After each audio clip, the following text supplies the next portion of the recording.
Você já sentiu como se estivesse num deserto, sozinho, perdido, com a sensação de que Deus te esqueceu? Se a sua resposta for sim, eu quero que você saiba de algo muito importante. O deserto não é o fim, mas o começo. É no lugar da quebra, da aparente derrota, que Deus começa a sua maior obra em nós.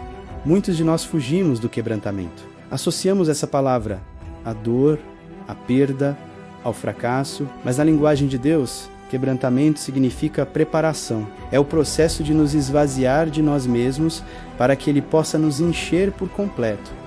Pense em um vaso de barro. Para ser moldado, o barro precisa ser amassado, pressionado, transformado. Assim somos nós nas mãos do oleiro. A Bíblia está repleta de histórias de homens e mulheres que foram levados ao seu limite, que passaram por desertos profundos, mas que emergiram de lá com um propósito divino forjado no fogo da provação.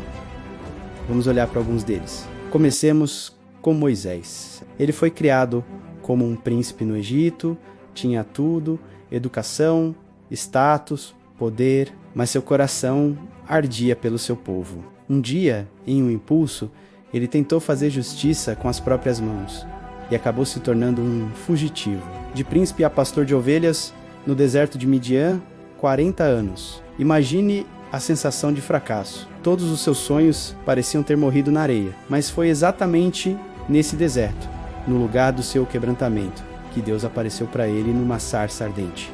Foi o Moisés quebrado, o Moisés humilde, que Deus escolheu para libertar uma nação inteira. O palácio o ensinou a ser um líder para os homens, mas o deserto o ensinou a depender de Deus.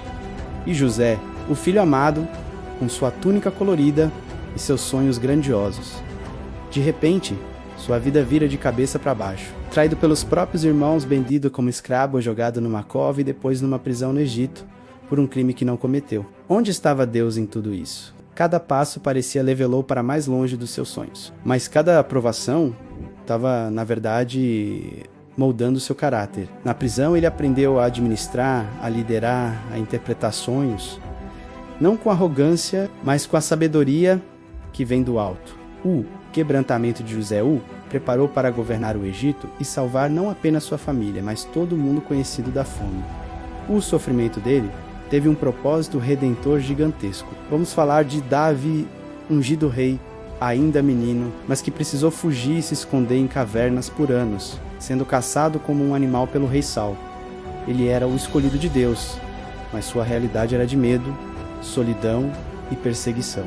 Foi nesse período de quebrantamento que ele escreveu muitos dos salmos que nos consolam até hoje. Ele aprendeu a confiar em Deus em meio à escuridão, a clamar por socorro e a louvar mesmo sem ver a resposta. O deserto de Davi o transformou de um jovem pastor em um rei segundo o coração de Deus.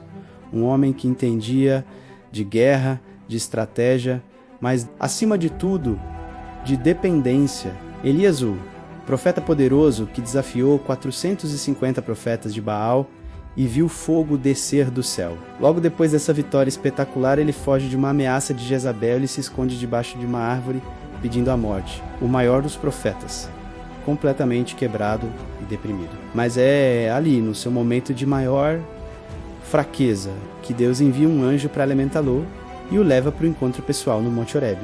Deus não falou com ele no vento forte, no terremoto ou no fogo, mas em um cício tranquilo e suave. Deus encontrou Elias no seu quebrantamento e renovou sua força e sua missão. Não podemos esquecer de Jó, um homem justo, íntegro, que perdeu tudo: filhos, bens, saúde.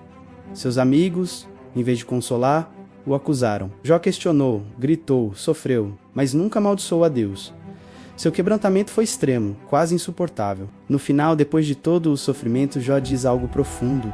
Antes eu te conhecia só de ouvir falar, mas agora os meus olhos te veem. O deserto de Jó o levou a um nível de intimidade com Deus que ele jamais teria alcançado na sua prosperidade. O quebrantamento removeu tudo o que estava entre ele e o Criador. O apóstolo Paulo, antes um perseguidor implacável dos cristãos, teve seu encontro transformador com Jesus na estrada de Damasco. Ele foi literalmente derrubado, ficou cego, completamente quebrado em seu orgulho e em suas certezas. E a partir desse momento de total rendição, ele se tornou o maior missionário da história, plantando igrejas e escrevendo boa parte do Novo Testamento. Paulo mesmo fala de um espinho na carne. uma fraqueza constante que o mantinha humilde e dependente. E ele ouviu de Deus: a minha graça te basta, porque o meu poder se aperfeiçoa na fraqueza. Finalmente olhamos para o maior exemplo de todos, Jesus, o Filho de Deus. Perfeito e sem pecado, escolheu o caminho do quebrantamento. Ele se esvaziou de sua glória, nasceu em uma manjedoura, viveu uma vida simples e foi rejeitado, traído e incompreendido. No Getsêmani, ele suou gotas de sangue, em agonia, mas se rendeu à vontade do Pai, dizendo: não seja como eu quero, mas como tu queres. Seu corpo foi quebrado na cruz, seu sangue foi derramado, e foi através desse quebrantamento supremo que a salvação chegou a todos nós. A maior vitória da história veio através do maior ato de rendição e sofrimento. O que todas essas histórias nos ensinam? Que o deserto, o quebrantamento e a rendição não são acidentes no nosso caminho. São ferramentas nas mãos de Deus para nos moldar, purificar e nos preparar para os propósitos que Ele tem para nós. É na fraqueza que o poder dele se manifesta. É na nossa rendição que a vontade dele se cumpre. É no nosso quebrantamento que a glória dele brilha. Talvez você esteja hoje em um desses desertos. Talvez você se sinta quebrado, sem forças, pensando em desistir. Eu quero te encorajar, não fuja do processo. Renda-se, confie que o oleiro sabe exatamente o que está fazendo. Ele não desperdiça nenhuma lágrima, nenhuma dor. Cada pedaço quebrado da sua vida, ele está juntando para construir algo novo, algo lindo, algo que vai glorificar o nome dele.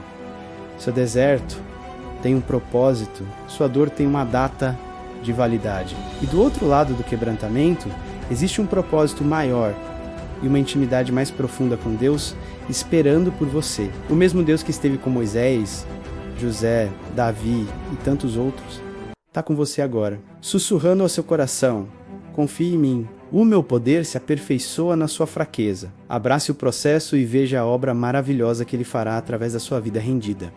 Obrigado por assistir. Se esta mensagem tocou seu coração, compartilhe com alguém que também precisa ouvi-la. Deixe seu comentário contando como Deus tem trabalhado em seu deserto.